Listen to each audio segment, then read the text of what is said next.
Good day everyone. You have learned indefinite integrals, many models, how to integrate a sum. Now today you will learn definite integral. I will tell you what is the difference between indefinite integral and definite integral and what is new here, what you are going to learn, that I will tell you today, right? In any indefinite integral sum, you will be adding, after you integrate, you will be adding one plus c. You may remember that c is called the constant of integration. That c can take any value. That is why we will be getting different answers. So that is called indefinite integral. Here in definite integrals, they will be giving you two limits. Within that you will be integrating. So when you substitute the limits, you will be getting one finite answer. That is why this is called definite integral. So here we will write like this: integral a to b f of x dx. This is how we will write each sum. In any sum, there will be two limits given. This is called the lower limit. This is called the upper limit. These two are called the limits of integration. And this is your integrand, you know already. So let us take, after integrating, your antiderivative is capital F of x.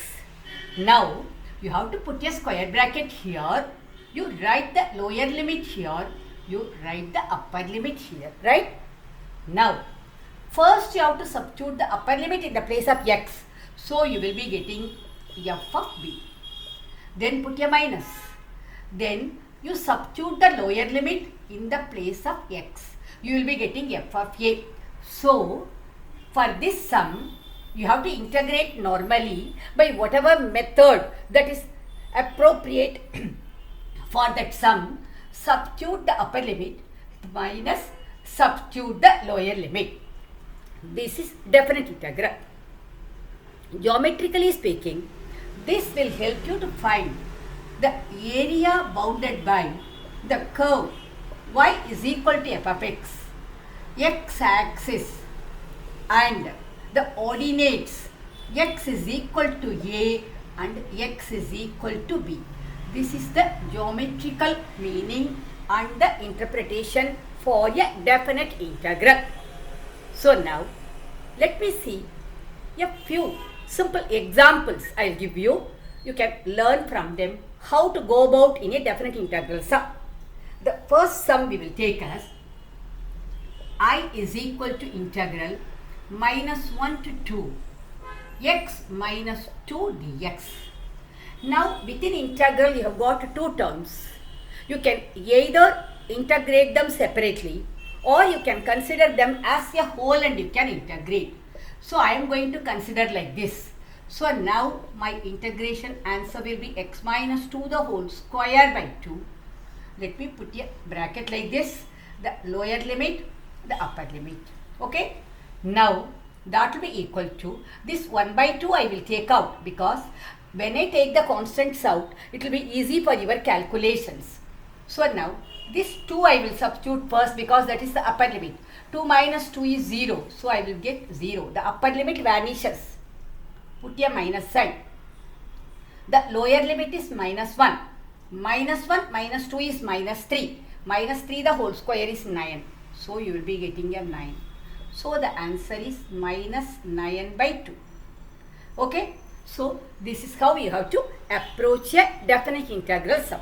Integrate it normally, then substitute the upper limit minus substitute the lower limit.